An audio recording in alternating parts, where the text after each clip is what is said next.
Be okay with no doubles, no singles, no nothing. All right, so we're getting into another set right here. Yeah, it's losers finals.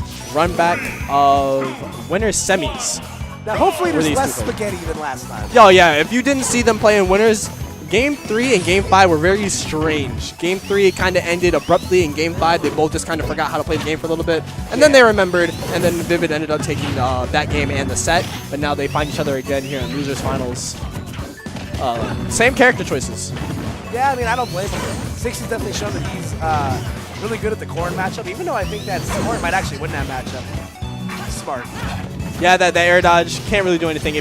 That's got to be one of the worst things. You catch someone in a defensive option, like when you witch time them, because air dodge and spot dodge and all that, they just slow down. The invincibility frames are still there. The only worst thing I can think of is when you like witch time someone with an active hitbox recovery, and then you just like get bodied. Oh, gonna scoop him up off of the heel slide, but he's not gonna get a huge conversion. Oh no, this is too much for me. Yeah, they just need to get back to stage. Oh my god, that was tricky. Boy, what are you doing? Like that whole exchange. He was in a lot of places that he shouldn't have been. Vivid tries to go for the empty hop grab, but he's facing the wrong way, so 6-0 is gonna get an opening. Interesting stuff from Six. Again, just staying very elusive. Not staying in one spot for too long. Making use of Sonic speed. And that's where Sonic shines in the matchup. He is a character that can make Bayonetta follow him if he has the lead. And when Bayonetta has the lead, he can keep up because he has the speed to do so. He controls the pace of the game so well. He's one of those few characters that you have to play at his speed sometimes. Yeah, because Bayonetta is so used to being able to control the pace of the flow in every matchup. But not against Sonic. 90% of the time, Sonic could be dictating what's going on. Especially now that Six has shown that he can... oh, hello? What? Why'd you almost die? Why did I feel like he spiked himself? Like I heard the spike sound effect and he was in the bottom blast. And I was like, whoa, hey, whoa. He did DJ Khaled. He's like, congratulations. Like, you played yourself. Right, oh man, converting that falling nair into another nair. Yeah, but like I was gonna say before, Six has even shown that witch time might not even be the hugest of factors in this matchup. Because he's shown how he can initiate that defensive option in witch time to limit the damage he's going to take. All right, let's see. Vivid using that balloon to stall his landing just a little bit, but Vex, not Vex, 6-0 doesn't care. You're gonna land eventually, and I am gonna catch you. He's also using a lot of specials right there too. So a character like Sonic that can get across the stage in the blink of an eye, you don't want him being the one you have to worry about getting punished against. Oh no, conversion starting. Oh, check the knockback. Something bad can happen here. There we go. Check the knockback. Almost max rage Bayonetta. You get one conversion, you get him up in the sky, that could be the game. And 6WX was at 0%, Vivid was at 131. Vivid got one opening. That's all you need. That's all it needs, man. Bayonetta, all I need is one. I don't need much else. Like you take Bayonetta out, and he's like, okay, what do you want? I don't need a whole lot. Actually, let me get one. Just one time. Let me get a small, and that's it. No ice. Oh yeah, Vivid stealing that game over 6WX. You're gonna take it to Final Destination as the counter pick. Good pick from 6WX. Not giving Bayonetta any opportunities to land for free because wherever she goes, he's gonna be there. He has the speed to keep up, and Bayonetta doesn't have any platforms to fall back on. It paid off for him before in the set too. As long as he doesn't SD, you know, like you said. Yeah, when he won Game 3 last set, which was one of the few times they switched stages that set, he won on FD. So definitely a comfort pick for him right here. And again, witch time, but 6WX is in a defensive option, so he can't do anything. Uh-oh, another conversion coming out. That's stock. Wow. This is robbery. Highway robbery. There is a wanted poster out there with Vivid's face on it. Reward $2,000 and a flight to Midwest Mayhem 8. Oh my goodness! That call was so nice. He did spin shot back to the ledge and then sprung up to catch the high recovery. That was amazing option coverage and good job from 6WX behind down and away so he doesn't get caught by that sideways ladder. The bridge, as some people like to call it. See who will be bridging their way to an advantage here in losers finals.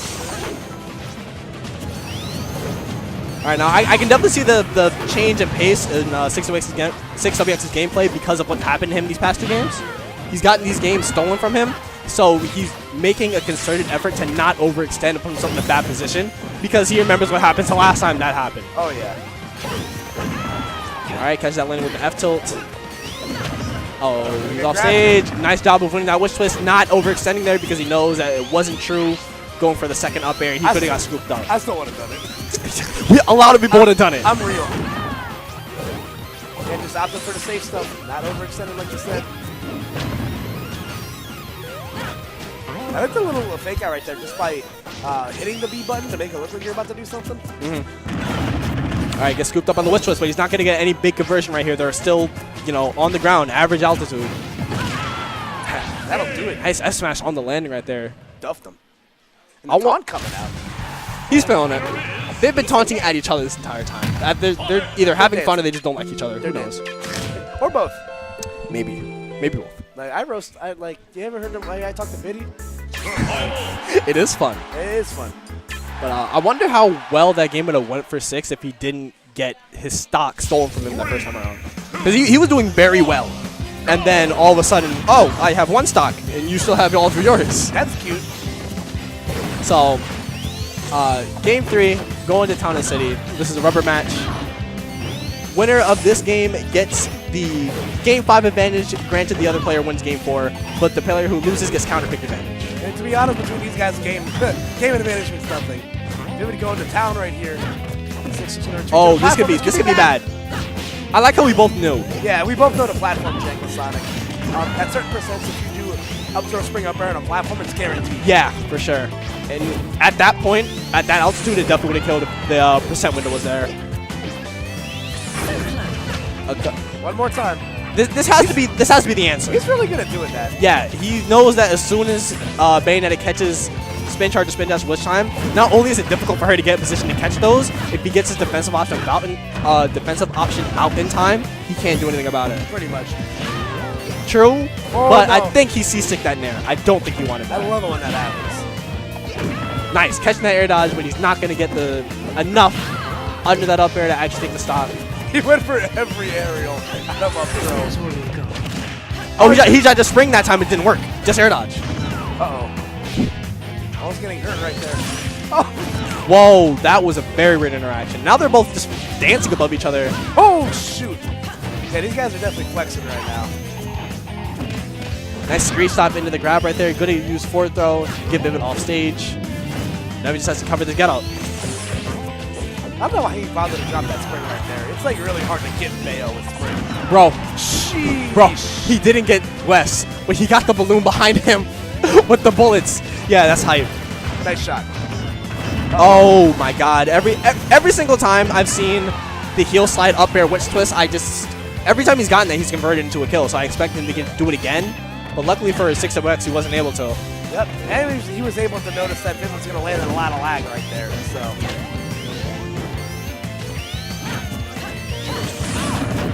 There you go, get a, ooh, interesting right there.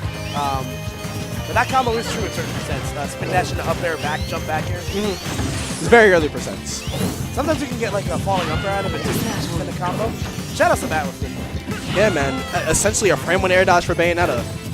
As soon as she hits the defensive option, if you make any contact with her, she's just going to be out of there. Oh, yeah. So again, 6 has control of center stage right now, but that has not mattered to Vivid because all he really needs is just that one opening like you were talking about. Right? So all he needs is 1. He doesn't need a whole lot. Going to use that afterburner kick to get back down to the stage. Wes has to be careful at how he moves around the stage. Lucky for him, that Witch Twist 2 did not connect. Oh, all right. Witch Twist. The hitbox is too big. It's very hard for Sonic to stay at the ledge and forward smashing wood against a lot of other characters, just because Witch Twist hits through the stage. Oh boy! Oh no! That might be it. Okay, good mix of smash DI, regular DI, and air dodging to avoid that situation. Get back into the ledge is gonna be hard. All right, up throw, not gonna take it just yet, but he has the landing opportunity here. Oh, he called out Witch time, but he wasn't in the correct position to actually throw out a move to punish it. But that might do it. Forward throw, not going to do it. Not close enough to the edge of the stage. And yes, be really careful. I would just prefer him not to do these springs. That might do it. Down tilt, up. Oh my god, that was so close. I like how he was playing too. He was just focused on getting the grabs because you can't witch time the grabs. If you witch time and you grab, the grab is just going to work. You're going to do, you know, your throw, your pummels, all that.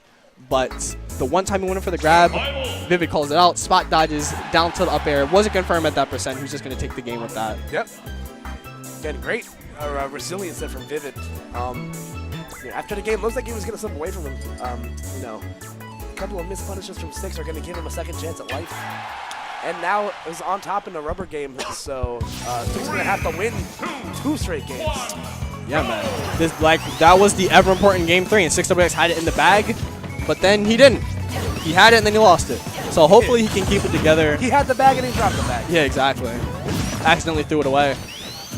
But hopefully he can keep it together and win these next 2 games if he wants to move on to the next round. But otherwise, Vivid is just going to take his trip to Grand Finals. So he has to figure something out now. The adaptation between these two has been really, really fun to watch. Exactly. Good run of Vivid grab right there. Weird option right there, landing with that down air. Maybe he thought he was going to land on the spring.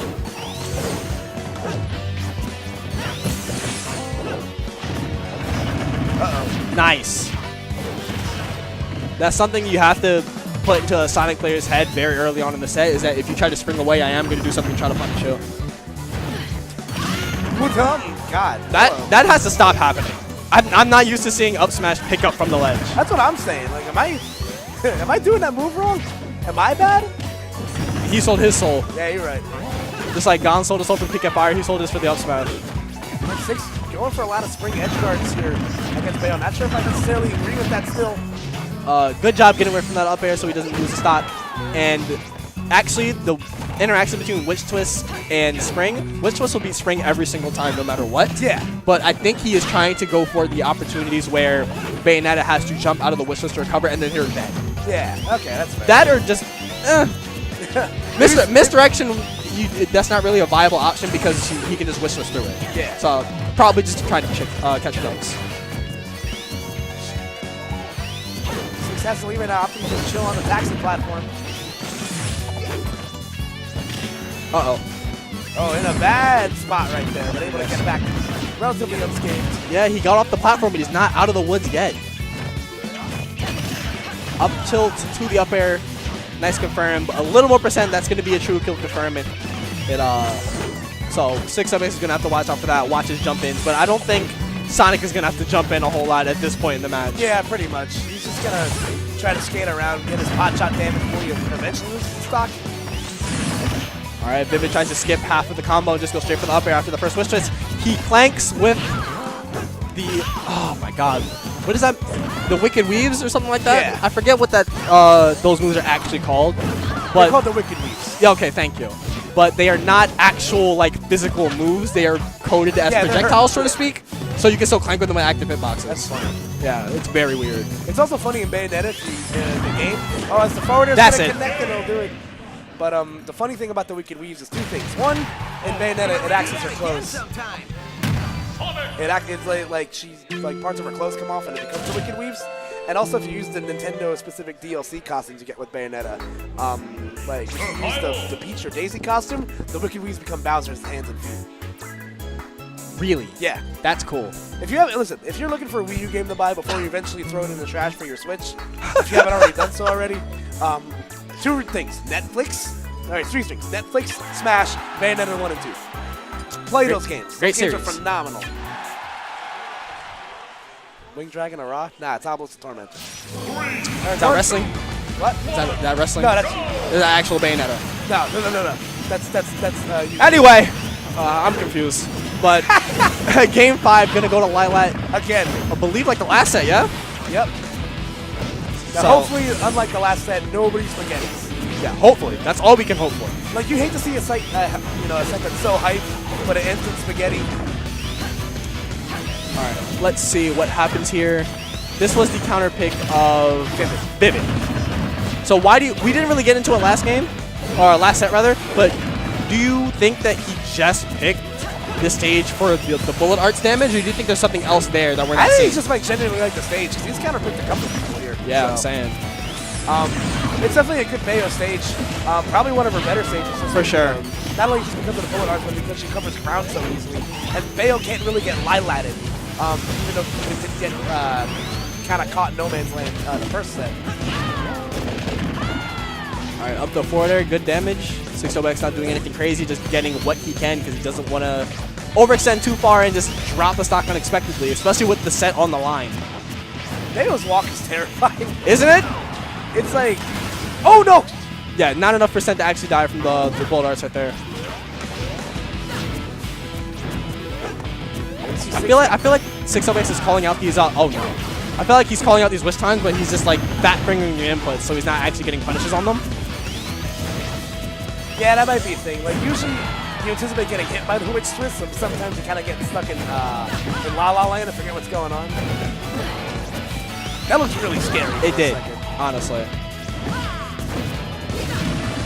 All right, nice ledge dash from the ledge from Bayonetta.